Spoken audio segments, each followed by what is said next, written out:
बहुत ही आदरणीय मेरे बच्चों जैसे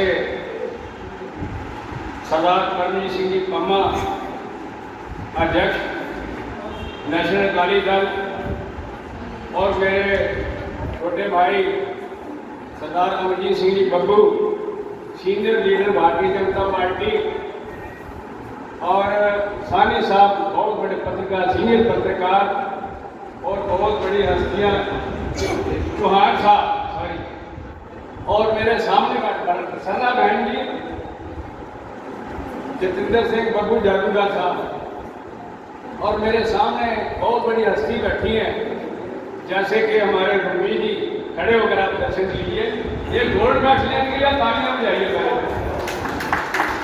इन्होंने अपने देश के लिए, अपने समाज के लिए बहुत गोल्ड मेडल लिए हैं, यहाँ भी बाहर जाकर भी।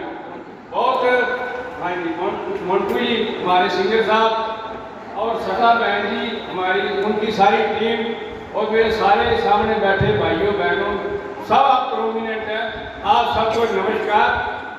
शहीदों की चिताओं पर लगेंगे हर बरस मेले, वतन पे मिटने वालों का बाकी यही निशान हो गया।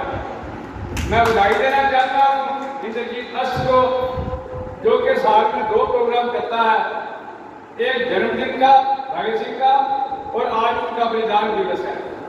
तो उसके लिए मैं इनको बहुत बधाई देना चाहता हूँ, क्योंकि उनको याद रखना बहुत बड़ी बात है। आज देखिए शहीद भगत सिंह को अभी तक शहीद का दर्जा नहीं मिला, माफ करिए, और उन्होंने अपने देश को आजाद कराया, कितनी कुर्बानी दी, जेलों में रहे, अपने साथियों के साथ बहुत लोग काम करते रहे। तो मैं थोड़ा सा आपको इतिहास जरूर बताना चाहूँगा, क्योंकि पता होना चाहिए, बच्चे भी बैठे हैं, शहीद भगत सिंह के बारे में। उनका जन्म हुआ लायकपुर में, पाकिस्तान, जो आज का पाकिस्तान है।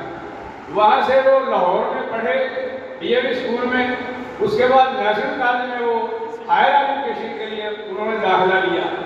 इधर से सुखदेव जी पंजाब के थे, उन्होंने भी वहीं दाखिला लिया। और पुणे के जो तीसरे हमारे शहीद हुए हैं, वो तीसरे वो पुणे से पढ़ते थे हायर एजुकेशन के लिए, वो भी लाहौर आए, क्योंकि लाहौर में नेशनल कॉलेज थोड़ा देशभक्तों का कॉलेज था, हमारे देशभक्तों ने वो कॉलेज बनाया था। तो सारी गतिविधियां जो होती थी वहीं से होती थी। एजुकेशन को छोड़कर जब उनकी माओ ने टेलीफोन किए कि बेटा क्या कर रहे हो आप, आपका नाम बड़ा, कभी अंदर जाते हो, कभी इधर जाते हो, कभी उधर जाते हो, कहने का माता, अपनी माता को भगत सिंह, कहने का मैं आप अपने देश का बेटा हूँ, तुम्हारा तो बेटा है ही, मैं अब देश का बेटा हूँ, मेरी जान भी चली जाए तो मैं अपने देश के लिए दूंगा।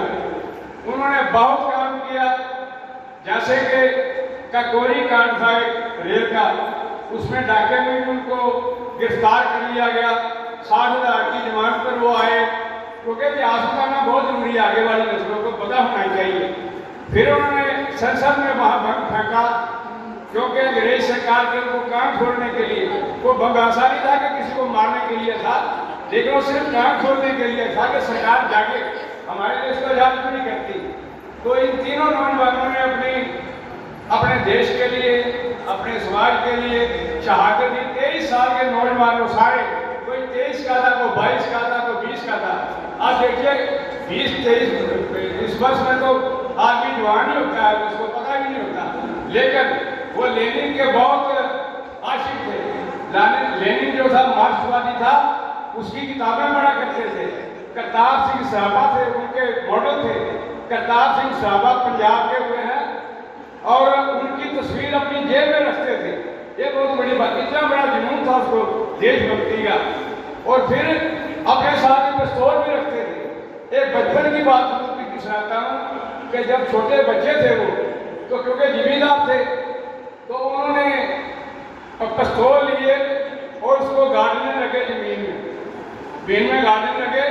तो किसी ने पूछा बेटा ये क्या कर रहे हो, कहता है ये फसल उगेगी, पिस्तौलें पिस्तौलें हो जाएगी, फिर मैं अपने देश से अंग्रेजों को भगाऊंगा। देखो कितना उस बच्चे के अंदर। और जन्मदिन के दिन जो शहीद आजम भगत सिंह जी को याद करने की इन्होंने एक प्रथा चला रखी है, मैं इनका बहुत बहुत धन्यवाद करता हूँ, उनकी टीम का भी। और भगत सिंह जी के चरणों में नमन होता हूं। और मैं अपने दिल्ली के लोकप्रिय मंत्री प्रवेश वर्मा जी की तरफ से भी श्रद्धांजलि अर्पित करता हूं, क्योंकि जो हमारे प्रवेश वर्मा जी मंत्री हैं दिल्ली सरकार में, उनके पिताजी भगत सिंह जी के बहुत बड़े समर्थक थे। मैं 30-35 साल से उस परिवार के साथ जुड़ा हूं।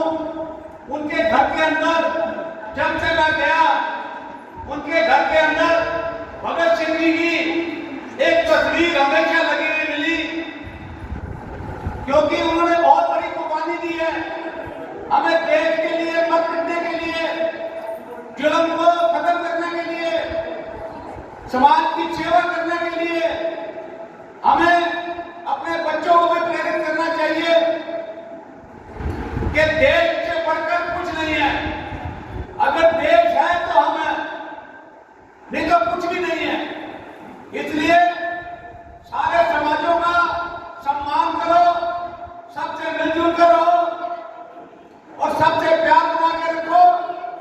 और देश पे कोई बात आए तो सब एकजुट होकर हमेशा कुर्बान के लिए तैयार हो। मैं अपनी वाणी को विराम देता हूं और सारे आए हुए भाइयों का बहुत बहुत धन्यवाद, बहनों का बहुत बहुत धन्यवाद करता हूं।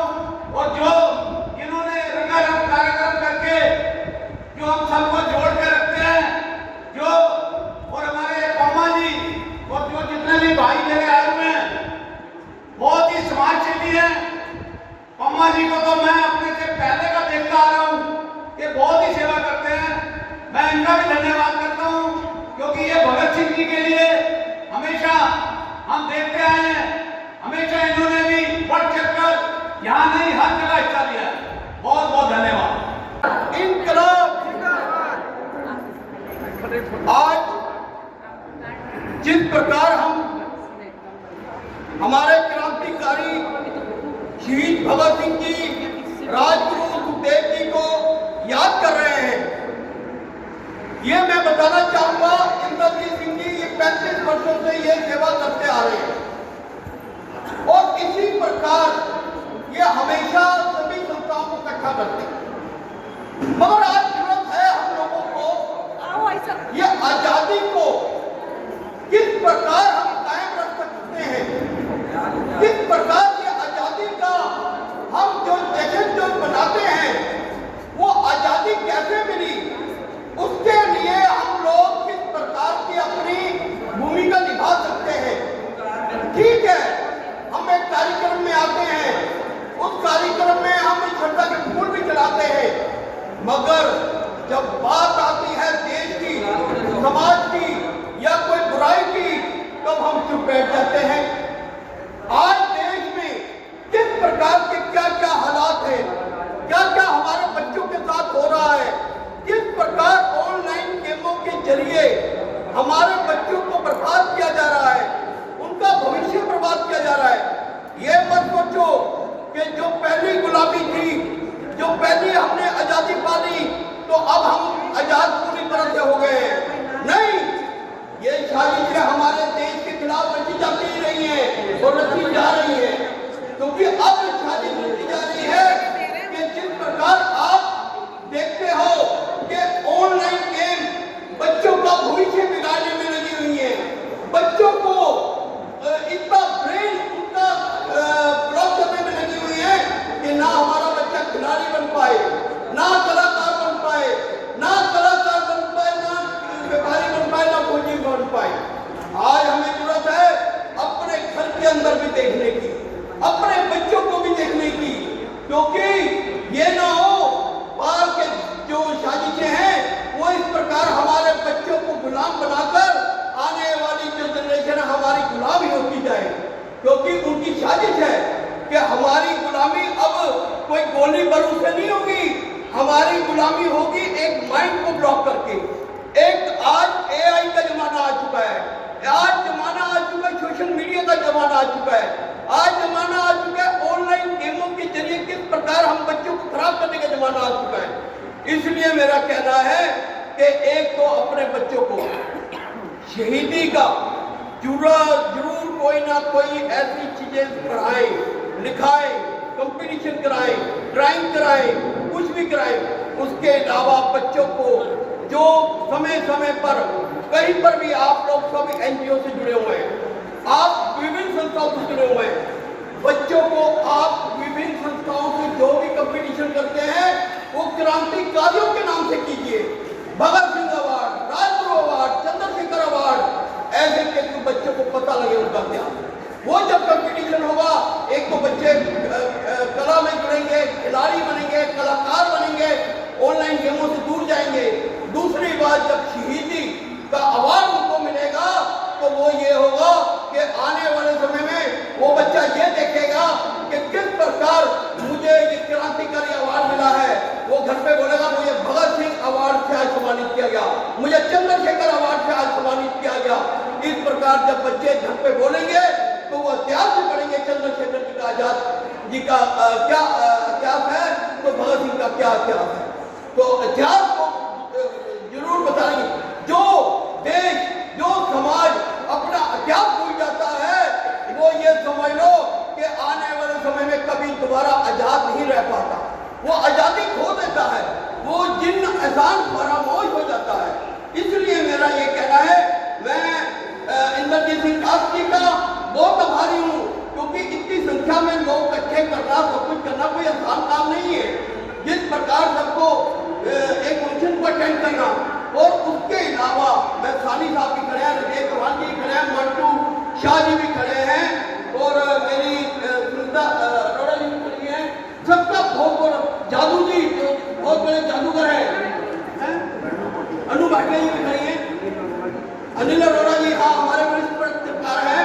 तो मैं सबका बहुत बहुत आभारी हूँ, और यही कहना चाहूँगा कि जो आप कर रहे हो उसी प्रकार समाज को आगे और शिक्षा दो, उनका प्रसार बढ़ाओ। ये नहीं है कि एक दूसरे की टांग खींचो कि मैं ये कर रहा हूं तो दूसरे ने ये किया तो मैं उसकी नहीं। फॉलो करो, शेयर करो, क्योंकि आपकी आवाज देश की आवाज, समाज की आवाज बनेगी। जय हिंद, जय भारत।